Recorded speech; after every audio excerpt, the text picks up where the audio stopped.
એએપી આપ અને કોંગ્રેસ વચ્ચે ભરૂચ બેઠક પર ઉમેદવારીના મુદ્દે ચાલતા વિવાદ વચ્ચે અંકલેશ્વર ખાતે એએપીના નેતા સંદીપ પાઠકના પૂતના દહનના કાર્યક્રમની જાહેરાત યુવા કોંગ્રેસ દ્વારા કરવામાં આવતા પોલીસે કોંગી અગ્રણીઓની અટકાયત કરી હતી।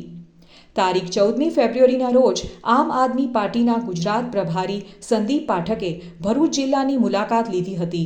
તે દરમિયાન તેઓએ કોંગી દિગ્ગજ નેતા અહેમદ પટેલ અંગે ટિપ્પણી કરવા વિવાદ સર્જાયો હતો, જે ટિપ્પણીને લઈ કોંગ્રેસ દ્વારા ભરૂચ અંકલેશ્વર ખાતે આ એએપી નેતા સંદીપ પાઠકના પૂતના દહનનો કાર્યક્રમની જાહેરાત કરવામાં આવી હતી। જે પૂતના વહનનો કાર્યક્રમ યોજાય તે પહેલાં જ પોલીસ વિભાગ દ્વારા 6 જેટલા યુવા કોંગ્રેસના કાર્યકરોની તેઓના ઘરેથી અટકાયત કરી તેઓને નજરકેદ કરવામાં આવ્યા હતા।